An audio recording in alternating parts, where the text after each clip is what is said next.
Good morning. This is Wednesday, October 12th, 2011. I'm just going to get right into it. I'm going to cover yesterday's action and also what I'm seeing this morning. What made my general thoughts of the market. So, yesterday we had a do nothing day. Let me zoom over a little bit. This was Monday. We can see we had a nice rally and definitely some sideways movement rally going into the close. Yesterday we had a gap lower. The green line represents where the market opened, right at the point of control from Monday, and we found support and moved higher, closed the gap, and then pretty much traded sideways for the rest of the day. And now this morning, Alcoa reported earnings last night and dropped the S&P future some, but they've recovered clearly. We're not at new highs, and it's really showing me that portfolio managers are chasing performance, and they're willing to buy right into resistance without a problem. I was expecting a little bit more selling pressure yesterday. I'm surprised we barely made new highs, but I'm surprised we did. And we're seeing again today, so it's showing you what's going on in the market, what's taking place. A lot of portfolio managers have cash, and they got to put it to work. That's their job, and they're willing to chase performance to do so. Looking at the composite for the last 5 days, you can see, let me zoom out a little bit.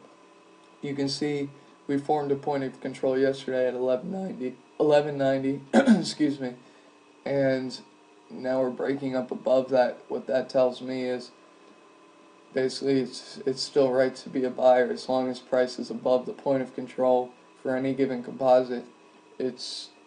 You're a buyer, you're in the right direction, whereas if price is below point of control, it probably makes more sense to sell.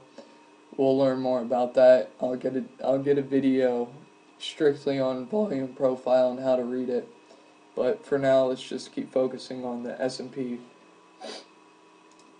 So we look at a 4-hour chart, and you can see what I was just talking about, the point of controls and how they were relative in the month's time.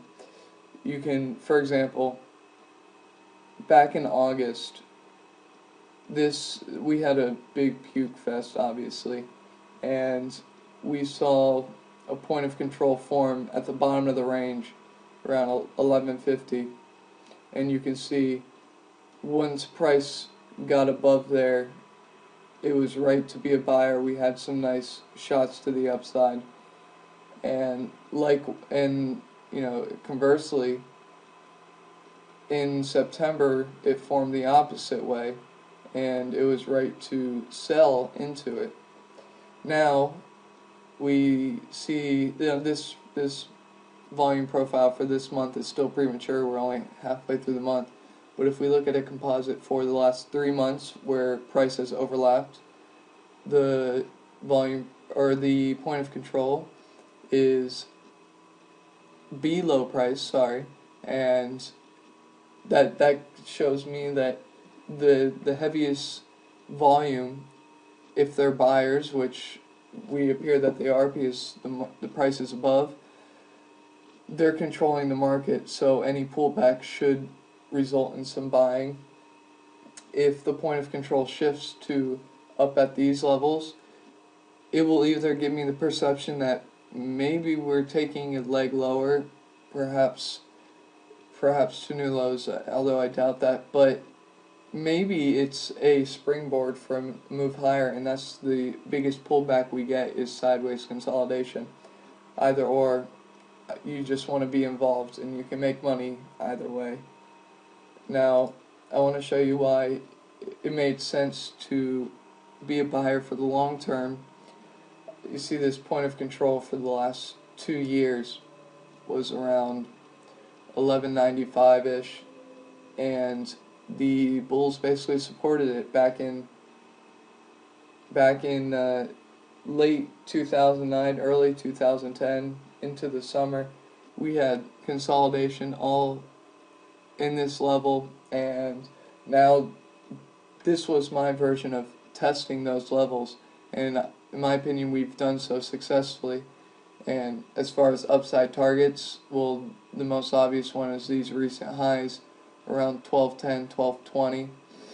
And then other than that, we could really test the 1275 area without a problem long term. I think we'll have some trouble once we get in the 1300s if we do. But it could happen. You never know. Look at this move we had back at the end of last year, early this year. It was straight up. Any dip was an absolute buying opportunity until it wasn't, and it started breaking down. We had a massive head and shoulders pattern, and maybe the bulls are going to get stuck right at this throwback level around 1260. But I just want to give you my update, what's going on in the market for today and the longer term view. Stay on the right side, you'll make a bunch of dough.